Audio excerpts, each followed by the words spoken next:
네, 오늘도 다양한 전시 소개해드렸는데 마지막에 만나보신 전시 이야기 좀 더 해보겠습니다. 온기를 전하는 풍경, 제목부터 아주 따뜻한데 꽃 그림에서 느껴지는 그 생동감이 기분을 참 좋게 해주는 것 같아요. 그게 꽃의 매력이 아닐까 싶은데요.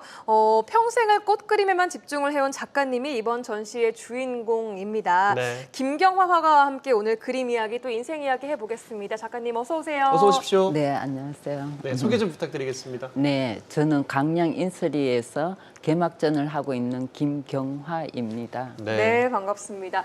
인사말만 들어봤는데 말투가 여기 분은 아니신 것 같은데 광양은 처음이신 거예요? 네, 맞습니다. 처음입니다. 어떻게 광양까지 와서 또 개막전을 하게 되셨어요? 네, 지난 늦가을에 강양 재생도시 프로젝트에 맡은 팀에서 저에게 개막전을 부탁해서 전시를 하게 되는데 제가 그때 강양에 처음 내려와 봤습니다. 네. 그때 강양에 내려왔을 때에 전시장 이름이 반창고라고 붙여져 있어서 반창고는 정말 치유하고 회복하는 도구인데 제 그림과 맞아서 전시하는 이유라고 생각이 들었습니다. 예전에는 해외 전시도 여러 차례 하셨다고 들었는데 그때 이야기도 좀 들려주시면 좋겠어요. 네, 해외에서 여러 번 했습니다.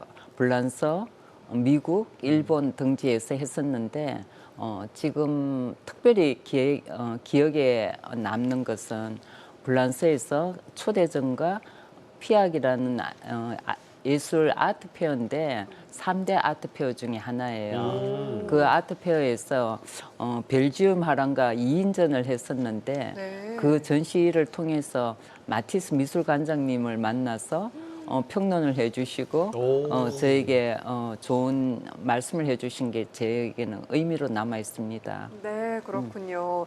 이제 작품 이야기를 좀 해보겠습니다. 네. 작품을 쭉 보니까 벌써 봄이 성큼 다가온 듯한 그런 느낌이 드는 작품들이었는데 너무 예뻤어요. 꽃 중에서도 화병에 들어있는 꽃들을 주로 그려오셨습니다. 어떤 의미가 좀 있을까요? 네. 이때가 작업하는 게 수십 년 되었는데 그 중에서도 꽃에 집중하고 있습니다. 그 이유는 꽃에 대한 어릴 때부터 정물화를 하는데 지금처럼 그렇게 배울 수 있는 매체가 다양하지 않아서 정말 미술관을 지금처럼 흔히 갈 수 있다든지 해외의 유명한 뮤지엄을 가서 배우고 할 수 있는 방법이 저희 시절에는 별로 없었어요. 그러는 중에 제 마음에 나중에 정물화의 교과서가 돼 보겠다는 생각으로 시작을 했는데 지금은 교과서는 아니지만 꽃의 작은 세계를 이루어가고 있다고 생각이 듭니다. 정물화 쭉 보고 있는데 생명력을 보통 느끼기가 쉽지가 않다고들 하거든요. 근데 꽃들이 다 살아있는 것처럼 뭐 사람 움직이는 그런 느낌도 좀 들어요. 그렇게 느껴주시니 고맙습니다. 왜냐하면 꽃을 그냥 묘사하는 정물로서 한 것이 아니라 저는 꽃을 사람에 비유했습니다. 사람에 비유하셨다고요? 네, 네. 그러니까 저희들이 다양한 사람들 속에서 나타나는 일도 틀리고 감정도 틀리고 꿈도 틀리고 하는 것이 아마 꽃 속에서 여러 가지 형태와 색으로 나타나서 그렇지 않을까요? 네, 말씀하신 것처럼 정말 다양한 색을 또 사용을 하고 계십니다. 그래서 색감이 참 예쁘고 뭔가 색 때문에 기분이 더 좋아지는 그런 맞아요. 느낌도 있는 것 같아요. 작가님만의 그 색을 선택하는 기준은 어디에 두고 계세요? 네, 당연히 자연에서 영감을 받고 또 일상생활에서 이렇게 지금 방송국 안에서 뒤에 배경도 다양한 색을 썼는데 그렇죠. 이런 면에서도 네, 영감이 옵니다. 그렇지만 온 본질적으로는 우리한테 주어진 색이 무지개의 7빛깔이라고 생각합니다. 그 7빛깔에서 다 파생되어 나오는 빛의 세계가 저희들이 가질 수 있는 세계 모든 것이라 생각해서 저는 그 색을 아름답게 찾아내고 싶습니다. 네. 참 화사하고 보면 참 기분이 좋아지는 그런 기분이어서 우리 집 거실에도 하나 좀 달고 싶다 이런 또 생각이 드는 그런 그림들인데 네. 또 특이한 게 전시 공간 내 옆쪽에는 작가님의 작업실을 재현해 놓은 아틀리에가 있다면서요? 네, 그렇습니다. 이거 어떤 공간이에요? 지금 거기는 제가 지금 쭉 작업실을 만들어 왔던 작은 모델이 되는데 네. 사실 그러니까 축소해 놓은 거죠? 네네. 예. 지금 저 작업실보다는 실제 작업실은 대작을 하기 때문에 훨씬 크고 한데 일단 거기 하실에 있는 내용이 상징적으로 이젤 대학교 3학년 때부터 사용했던 이젤 그리고 책상 또 저한테는 그 귀한 휴식의 시간인 티 테이블이 꼭 있어야 되는 겁니다. 그래서 계속 저 형태로 하실을 유지해 오는데 지금은 이번에 쓴 저 프로젝트가 사실은 헛간 같은 차고에다가 저 공간이요? 네네. 정말 허물어지는 상상이 안 가요. 네. 그 공간에다가 앉아 하실 모델을 했을 때에 정말 아무리 버려진 곳이라도 조금만 예술의 터치가 들어가면 변화되는 것을 보았습니다. 많은 사람들이 그렇게 느끼고 있습니다. 네, 아틀리에 자체도 하나의 예술 작품처럼 보이고 정말 그러게요. 아름다워 보이는데 작업 공간조차도 이번 전시회는 대작 중심으로 7점을 선보인다고 들었습니다.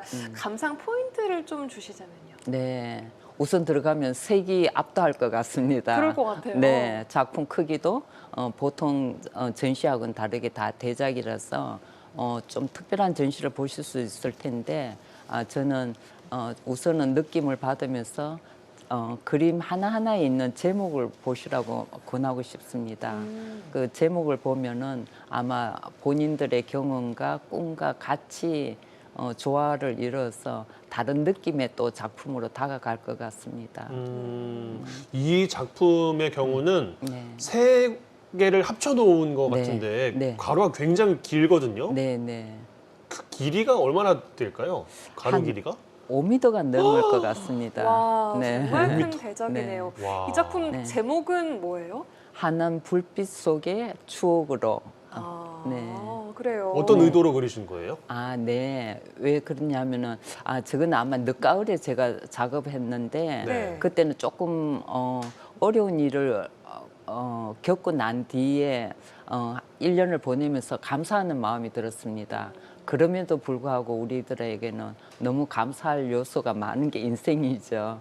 그런 면에서 모든 것에 지나간 추억들에 다 빛을 투여하면은 다시 산다는 느낌으로 작업을 한 것입니다. 그렇군요. 야, 이 화병도 아주 화려하거든요. 그러니까요. 이거는 뭐 사진으로 봐도 너무 멋진데 실제로 보면은 그 색감이나 이런 것들에 말씀하신 것처럼 정말 압도가 될 것 같다는 생각이 좀 듭니다. 그러게요. 네. 예. 이렇게 작품만 보면은 참 예쁘고 화려하고 좋은데 그런 삶을 살아오셨을 것 같은데 인생 이야기로 좀 들어가 본다면 그렇지 않다고 들었거든요. 그러세요? 네.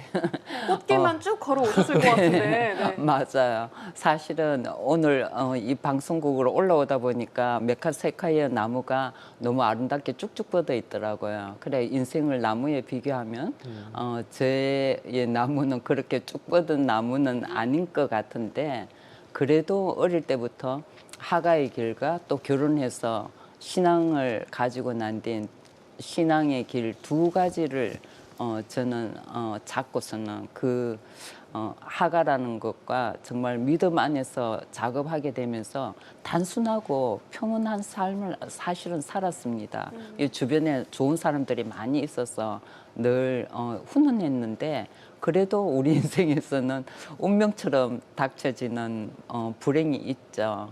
저에게는 그 불행이 젊었을 때에는 병원 생활을 좀 하면서 여러 번 수술을 했고 또 그 뒤에 정말 사랑하는 동생들을 먼저 하늘나라로 보낸 게 저에게는 큰 아픔이 되어서 제 나무는 중간에 휘어지기도 하고 삐뚤어지기도 했는데 그 나무는 그래도 여전히 자라고 있는 것 같아요. 네. 네. 뭐 이러한 삶의 과정 궤적들이 작품에 반영이 되었으리라 생각이 드는데 얼핏 봐서는 안 그렇게 보이고 굉장히 환하고 좀 밝아 보인단 말이죠. 네. 이런 건 어디서 또 온 걸까요? 그거는 저도 종종 받는 질문입니다. 근데 왜냐하면은 저한테 그런 아픔들도 있었지만 훨씬 제 삶 속에서는 감사하는 요소가 많았고 또 그 무엇보다도 감사 이전에 어릴 때부터 주변에 많은 사랑을 받고 자라서 네. 어떤 어려움도 그 사랑의 힘으로 이겨나가는 것을 알기 때문에 그림을 할 때는 그 사랑이 풀어져서 아름답게 나오는 것 같습니다. 네, 그리고 또 그리시면서도 치유도 됐을 것 같아요. 네, 당연합니다. 당연히 그림이 없었으면 아마도 힘든 시간도 많이 있었을 텐데 왜냐하면은 그 아픔만큼 사실은 작가의 길도 쉽지가 않습니다. 네. 근데 제가 그런 경험을 하게 되면서 인내하는 것을 배워서 여기까지 올 수 있었는 것 같습니다. 그렇군요. 네. 전시 이야기를 좀 돌아와서 이번 전시와 연계된 특별한 행사도 있다고 들었습니다. 네, 내일 마침 좋은 시간을 갖게 됩니다. 다름이 아니라 최정주 선생님이라고 원래는 피아니스트인데 그분이 10년 전부터 최초로 우리나라에 음악과 그림을 융합시키는 세미나를 많이 하십니다. 네. 어떤 거냐 하면 미술사를 통해서 만나는 작품이나 작가나 배경들을 맞추어서 거기에 맞는 클래식 음악을 선택하여서 그 그림에 맞춰서 음악을 틀어드리는 작은 콘서트인데 오. 네, 내일 그 시간을 강양과 이 남도 주민들에게 선물하기 위해서 다시 기획했다고 들었습니다. 예. 네, 너무 그렇군요. 기대가 되는 시간입니다. 네. 자, 그럼 마지막으로 작가님의 앞으로의 계획 여쭙고 마치겠습니다. 네. 특별한 전시를 또 준비 중이시라고 들었습니다. 네, 백호 백점전을 기획하고 있습니다. 100호 100점전이요? 네. 큰 100호짜리 그림을 100점. 네.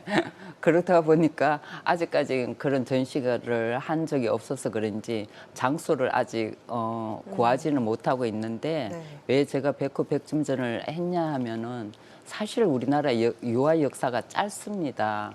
그 짧은 역사 속에서 저는 유화를 평생 해왔고 그렇게 함으로 인해서 저 또 따라오는 후배들이나 이 사회에 우리나라의 이 좋은 유화 작품을 남기는 게 선물같이 남기는 게 꿈입니다. 네. 그래서 제가 이번에 그 기획한 모든 것이 아마 한 나무가 되어서 그늘이 되든지 아니면 반창고처럼 사메어주든지 회복하는 그런 귀한 전시가 되는 소망을 갖고 준비하고 있습니다. 네, 네. 멋지네요. 무쪼록 이번 전시 잘 끝내시고 100호 100점 전도 기대하고 있겠습니다. 오늘 네. 나와주셔서 고맙습니다. 감사합니다.